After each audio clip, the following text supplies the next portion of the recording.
pra gente. Já passou por mais de 15 extinções. O carbonífero mesmo, antes dos dinossauros, foi 90% das espécies morreram. Carbonífero foi o quê? Morreu como? Sem oxigênio? 530 milhões de anos atrás. Foi tanta erupção vulcânica que aterrou tudo. Sim. E esses fósseis hoje estão lá dentro do pré-sal, né? O que dá o petróleo de pré-sal é esse período aí.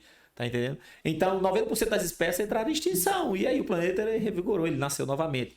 Então, assim, a gente deve estar preocupado, mas com a gente mesmo. Nossa, né? Porque o planeta tá nem aí pra gente, ele tá se cagando pra gente.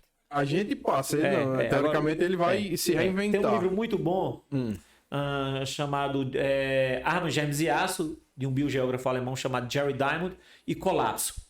Né? Aí você vê como a natureza se transforma, como ela é resistente. Agora, assim, para a perpetuação da vida do ser humano, a gente tem que sair daqui e habitar outros lugares. Tem que ir se espalhando. Agora, a gente tem que sair bom daqui. A gente tá saindo mal, né? Com todos os problemas ainda. Então, se a gente tá fazendo merda aqui que tem disponibilidade ambiental, imagine merda que não tem. Tá entendendo? Não tem nada lá, né? Eu vi que os caras agora conseguiram produzir oxigênio lá, fora. Eles pegam só dá para uma galinha respirar. A primeiro teste foi 100 minutos, né? Isso é um futurista, né? Esse projeto é futurista. E assim, mas a gente tem que ir para isso. A gente tem que se espalhar pelo menos aí ao redor do nosso Sol, né? Como é, digamos assim, para você tentar me explicar pelo menos a sua visão, como é a maneira que a gente deve fazer para realmente preservar? É tentar oferecer um menor impacto, porque a gente também tem que se preservar. A gente tem um meio termo aí que a gente tem que trabalhar, que é o seguinte: não adianta, para de produzir boi, vai morrer metade da população. Isso. Não vamos expandir mais. Para de produzir boi e não quer que haja expansão de agricultura. Vai matar todo mundo. Então, como é que tu acha, assim, no geral? A grande esperança é a tecnologia. A grande esperança para mim é a tecnologia. Né? Para reutilizar. Aí eu já vou no livro de Yuval Noah Harari, né? Manda. E o Val escreveu um livro chamado Sapiens. É best-seller, certo? Depois, Homo Deus. E o terceiro livro dele agora é 21 ações para o século XXI. Nós temos a esperança de criar tecnologias que possa produzir oxigênio, que possa produzir proteína. Né? Eu sou quase vegetariano. Minha esposa é vegana, vamos dizer assim. Mas ainda como ovinho, alguma coisa assim? Eu sim. Ela... Não. Só da natureza. E assim, é uma esperança que nós temos, que a tecnologia transforme e a gente não tenha essa necessidade, porque eu tenho um conceito, tá?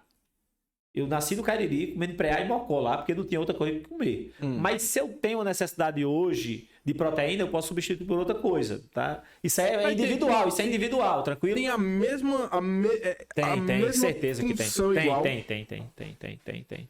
Porque, por exemplo, sei lá, o cara vê o japonês, eu não sei se é porque eles não comem tanta proteína ou se comem proteína vegetal. De peixe, eles gostam muito de peixe. E eles têm uma forma física bem diferente da gente. Isso existe um risco se a gente for mudando para esse caminho de mudar também. Longevidade, né? Eu acho que o objetivo da gente é ter longevidade com qualidade de vida, né? Você teve aí esses fisiculturistas, tem proteína ali, até o final, mas os caras morrem cedo, né? Sim, tem um pouco, porque geralmente... Acho que tudo tem que ter um equilíbrio, nem ser extremista demais não dá não. Comer carne de mais, comer carne de menos, não, você tem que ter um balanceamento. Agora você matar um animal só pelo desejo de matar e para a savana africana lá e você não vai comer aquela carne, isso aí eu já detesto, sabe? Agora você tem com a necessidade de se alimentar ou alimentar alguém, não, isso aí por exemplo, eu tolero. Naquele caso que você vê lá daqueles que é tipo porco, que eles reproduzem pra caramba, que tem muita, parece que soltaram muito no Goiás. Certo, são javalis, né? Existe uma necessidade de acabar, porque aquele não tem um predador dele, natural dele, né? O animal tem dois dentáceos desse tamanho, duas presas desse tamanho. Nem a onça se atreve a pegar aquele bicho, tá entendendo? Mesmo, ele não para com nada, né? E a replicação dele é muito grande, você sabe que o porco dá cria de 10, 12, né? Então a gente aqui no Brasil não tem um predador para esse animal. Então tem que matar porque ele ataca criança, ataca pessoas e... Come tudo que tiver na frente. Destrói plantação, destrói tudo. Ou seja, existem possibilidades que são viáveis da caça. Trouxeram para um lugar errado, né? Eu odeio, por exemplo, é uma coisa que me machuca de uma maneira absurda. Eu fico puto. É quando eu vejo, por exemplo, tem uma mulher, tem um cara que eles matavam leões, matavam animais gigantes pra tirar uma foto, velho. Essas pessoas não tem nada dentro delas. Savana Africana, você tira foto lá. Eu tive um convite de ir com o Richard para ir para a África, né? Gravar lá. na época da National Geographic, eu não fui, porque Adriano, que é um dos meninos que trabalham com ele disse, já eu passei 6 meses lá. Richard tinha dinheiro, vinha todo mês, né, de avião, e eu fiquei lá. Meu amigo, eu comi coisa lá que eu não sei nem o que era, nem que bicho era. Vomitava. Eu disse, rapaz, eu vou passar nesse lugar. Aí fui pra Itália, fui gravar o Ulisses com ele lá na Itália. Ficamos 3 dias lá na neve e a gente não conseguiu ver, porque um gato do mato, no meio da neve, branco, você só consegue ver quando ele abre os olhos dentro da neve. Tu imagina um negócio desse, a gente Caramba, e vocês da expectativa mais de prático eu não fui, não. Pelo amor de Deus. Caramba, só 3 dias vocês que existiam, já tinha gente que. Ó, é aqui geralmente onde ele aparece. Ou quando foi... você vê um animal desse, ele já tem ele visto 20 vezes. Na natureza. Tem isso, né? Eles são animais muito ariscos. E assim, ele tá no território dele, né? Ele sabe se camuflar. Aí a gente perdeu, né? Passagem de avião, esse negócio todo. Richard perdeu, não paguei nada não, mas pelo menos conhecer a Itália também. Aproveitar que você tá falando dele. Como é que foi realmente o conhecimento de vocês dois? E como é Richard Rasmussen assim no dia a dia, por trás das câmeras? Um bom lugar só atrai ótimas pessoas. Então o Cariri é dessa forma. É um lugar bom, bonito, a energia é positiva. Então um lugar desse não vai atrair gente ruim. Verdade. Né? Então o que vai para o Cariri eu sei que é bom. Então eu conheço realmente com poucos. Fui padrinho do casamento dele aí há 2 anos atrás, do 6º ou 7º casamento. Se não me engano, ele vai no 8º. Ele me deu um conselho, tem 2 coisas boas, né? Caso todo ano. Não, ele disse assim: tem 2 coisas boas no casamento: a festa e a separação.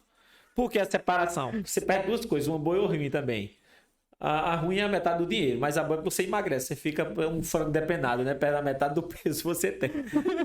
Mas assim, é porque é muito difícil, cara. Ele vive, ele tá com esses políticos aí que fazem, né? Ciro Gomes, Lula e Bolsonaro. Fazem 3, 4 estados por dia, né? Então imagina o quanto esse cara não... Então, uma das namoradas dele, que eu conheço muito bem, é a Renata, lá do programa Ratinho, aquela que faz o papel da gostosona. Sim. Né? A Renata, coitada, tinha que sair do programa do Ratinho na sexta-feira e ir atrás dele, porque onde ele tem condição. Aí ele casou com uma menina que era veterinária, coitada, ela ficava cuidando dos bichos, só via ele de mês e meio. Eu botava chifre, separava. Ela, como era mulher direita, ela preferia. Não, porque tem uma peculiaridade. Ele fez um mini jardim do Éden em casa. Ele tem um santuário. Não deve ser fácil nem barato manter aquilo ali funcionando, né? Pergunta a Silvanei, que é aqui de Campinas, né? Não precisa nem ir lá em Richard. Imagina a logística dele. Silvanei, uma pessoa bacana aqui de Campina Grande, que acrescenta muito, que estava até no sítio São João, os animais dele aqui. Sim. Silvanei tem a maior coleção de répteis do Brasil, no maior santuário ecológico particular do Brasil, que é o réptil Jacatinga, aqui perto do sítio Grotão. Então, o lajedo da gente não precisa a gente varrer, nem lavar, nem dar de comida, nem alimentar. Não, tá lá. Entra, paga a entrada, tá. Mas os animais têm que comer, tem que ter limpeza todo dia. Então o gasto é muito grande. Me diz uma coisa, tu disse ontem, vou levar minha cobra. Meu irmão, primeiro, como foi que você começou a ter contato? Eu sei que foi lá no seu tempo, mas como é que foi a questão de começar a manusear, a cuidar e até chegar a cuidar? Porque eu acho que você não pode simplesmente pegar uma cobra e levar para casa. Não. Deve ter um procedimento, inclusive, com o governo, né? Não, é governamental. Isso quem fala melhor é Silvanei.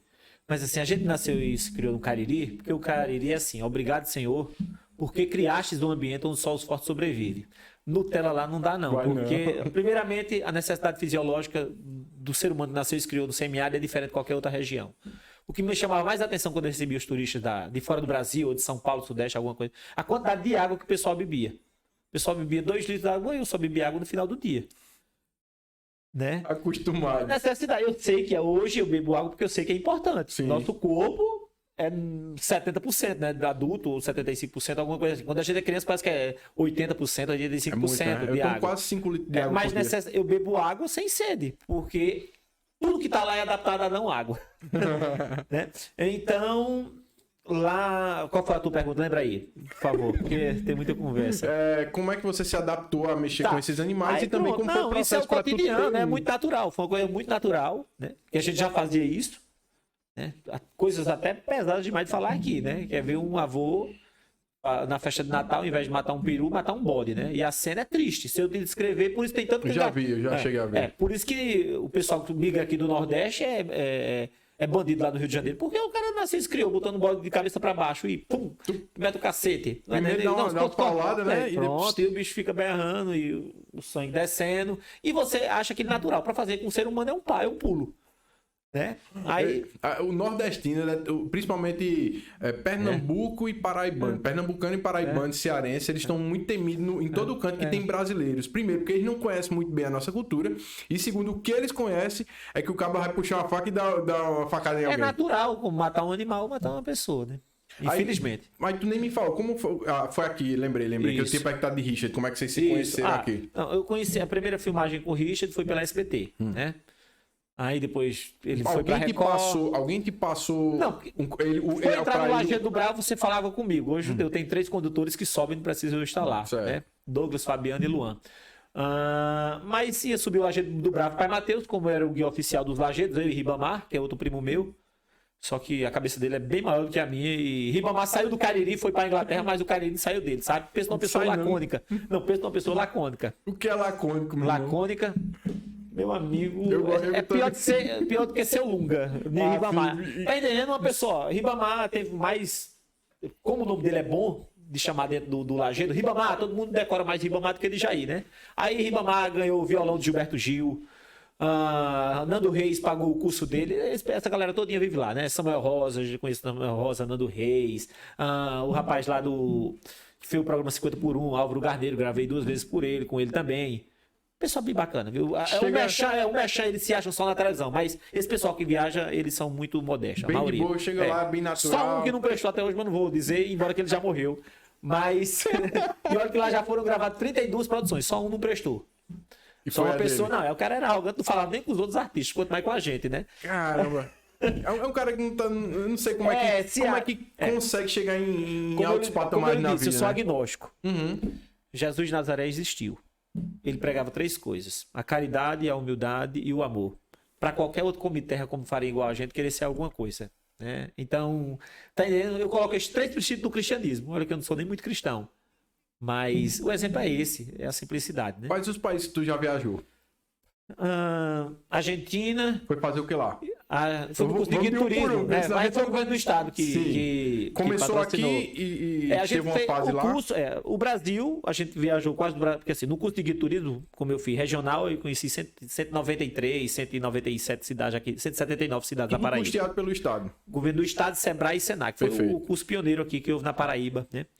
Aí depois a nível regional, Nordeste, nacional, Brasil, e era de ônibus, ia parando e estudando a cidade e por dentro, né? Tudo. E depois Mercosul. Aí Mercosul foram 2 países, Argentina e Chile e Itália. Aí eu tive essa oportunidade de ir para a África, não fui, tive a oportunidade de ir com o Ribamar para a Inglaterra, mas eu não queria não. Poucos países. Assim, primeiramente eu quero desenvolver o meu para depois viajar. Mas nada de ir para a Inglaterra, tu não quis por quê?